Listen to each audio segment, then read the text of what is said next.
So if you use heavily heat cycled or old tyres for your testing on Friday, will the information you gather still be valuable for use on your race weekend on Saturday and Sunday, particularly with regards to the balance?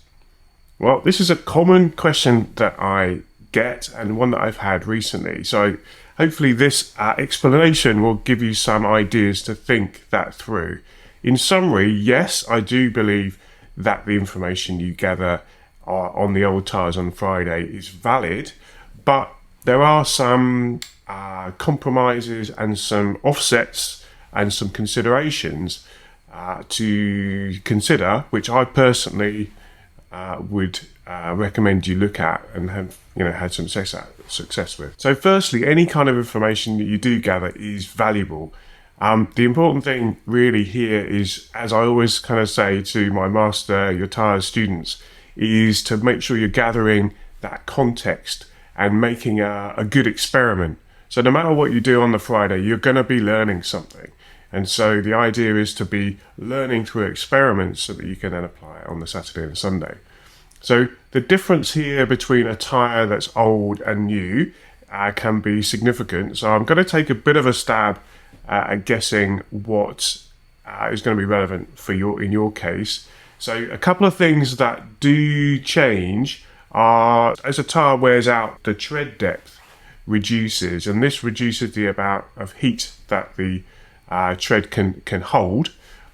So the older tyres tend to run a little bit cooler, and so therefore you sometimes need to change the PSI or the pressure that you run your older tyres will be slightly different to the newer tyres. It's in my experience, it's only been like 1 PSI different between the old one and the new one, but it does make a big difference in terms of the grip that tyre produces. But that's something you'll have to try and calibrate for yourself, okay? So just be aware of the fact that, okay, so my older tyres are going to give me a certain performance, and the newer tyres will give me better performance, more grip, but I'm just going to have to maybe aim for a slightly different target. So what we try and encourage my students to do is log every heat cycle they use, so that then they can create a kind of a profile to say, well, I'm using tyres that are 10 heat cycles old. That's great. And now I know that, right, the offset between these older ones and new ones are whatever it is in your case, okay? And this is car dependent, it's tyre dependent, but it's also driver dependent. So the tyres change from how they are in the pits to how they are hot on the track based on environmental factors, the surface, track roughness, the tyre, the car, the nature of the corners, but also the driver, so how aggressive or not you are. So it has to be very personal to you, and also it's just something to be aware of, okay? So there isn't like one silver bullet answer, but certainly something to get you thinking, get you aware of, like get hold of all these variables and then just start tracking them.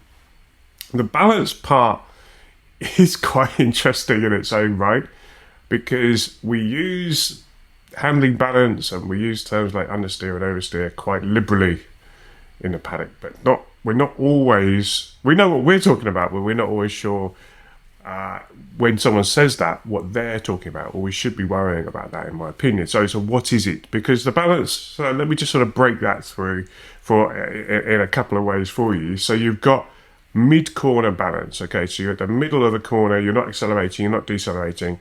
Your car will have a tendency to understeer, oversteer, or be neutral.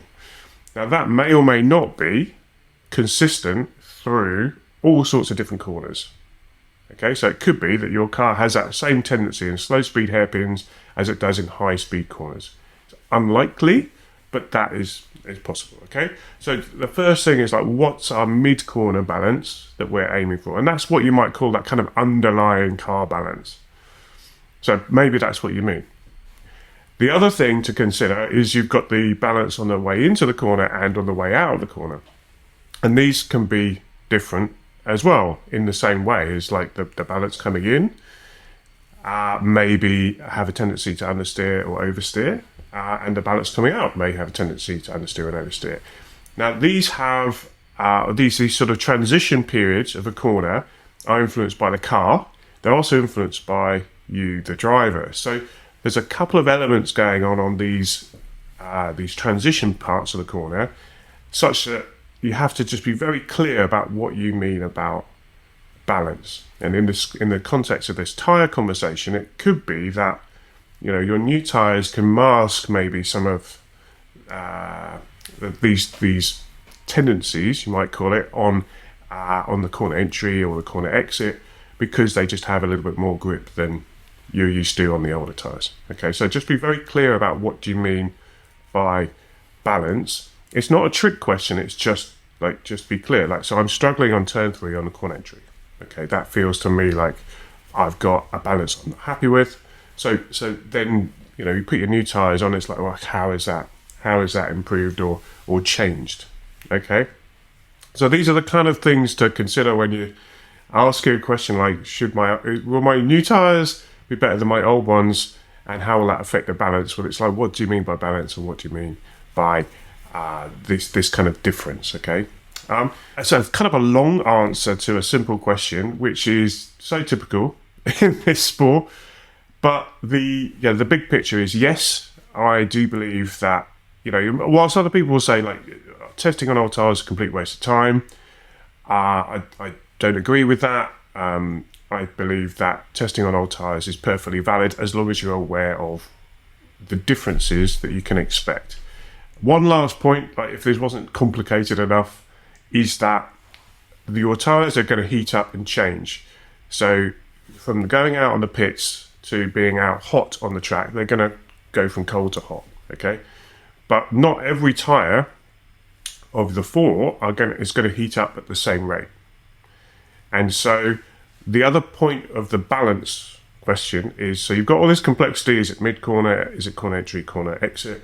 Is it me, the driver? Is it the car? Right, so that's enough complexity going on. And then I'm going to throw in one more thing to think about, which is at what point are we talking about? Are you talking about on the outlap? Are you talking about lap 3, lap 10? At what point are we talking about in this phase? Because the tyres are going to be coming up to their hot temperature at a different rate, and therefore that will affect the balance that you're getting in particularly these transition sections as you go through your stint. Okay, so just have a think. Like, just break it all down. It's like, what balance at what point on the track and into the session. And then the old tyres is like, well, I can use my old tyres, but my new tyres are going to give me more grip. So what kind of offset, but they're going to hold more heat. Yeah, so what kind of offset in PSI should I be looking for? Should I experiment with to go from the older ones to the new ones? Okay, so I hope that helps a little bit. Again, yeah, it's something that we cover on Master Your Tyres quite a bit, but you know, the idea with all this is to simplify it. But this one is a little bit more complicated, so I wanted to give you a bit of a fuller answer. I hope that helps. Yeah, bye for now.